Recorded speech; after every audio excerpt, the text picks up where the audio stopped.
अजीज़ों, आप सबों को प्रभु यीशु मसीह के नाम में जय मसीह की।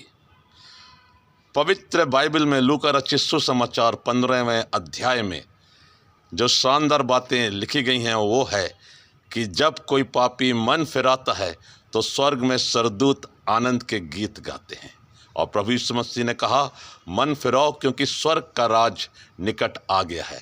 स्वर्ग में वही व्यक्ति प्रवेश करेगा जो अपनी पिछली ज़िंदगी से, जो अंधकार की थी, पापों से भरी हुई ज़िंदगी थी, अपने पापों से पश्चाताप करके प्रभु यीशु मसीह की राह पर चलेगा, उसके वचनों को अपने जीवन में धारण करेगा, अपने गुनाहों से तौबा करेगा और फिर एक नई ज़िंदगी का आगाज़ होगा। वो पापों से आज़ाद होगा और वो परमेश्वर के राज्य में बढ़ता जाएगा। स्वर्ग में प्रवेश के लिए प्रभु यीशु मसीह की ये वचन महावाक्य हैं कि मन फिराओ क्योंकि स्वर्ग का राज निकट आ गया है। सदियों से लेकर आज तक मन फिराओ का सुसमाचार अलग अलग सभाओं में, बड़ी सभाओं में, कलीसियाओं में, घरेलू प्रार्थना सभाओं में निरंतर प्रचार किया जा रहा है।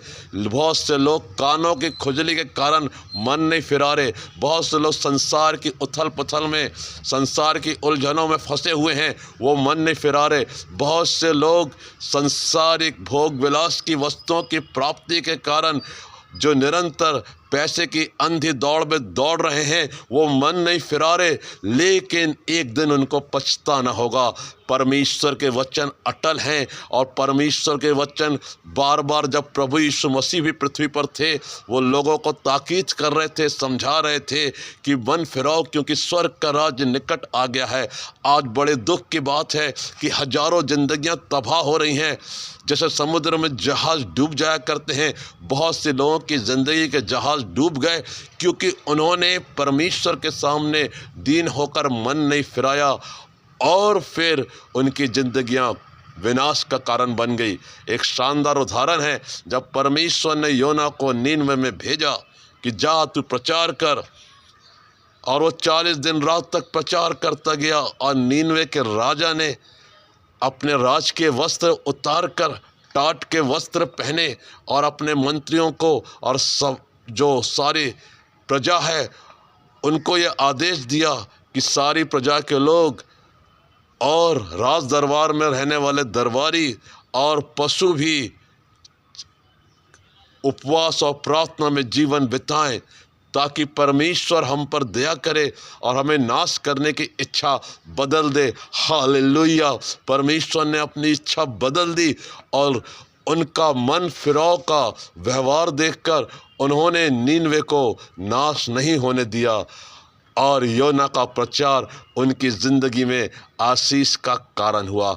आइए हम मन फिराएं और अपनी अपनी ज़िंदगी को उद्धार के मार्ग पर ले चलें।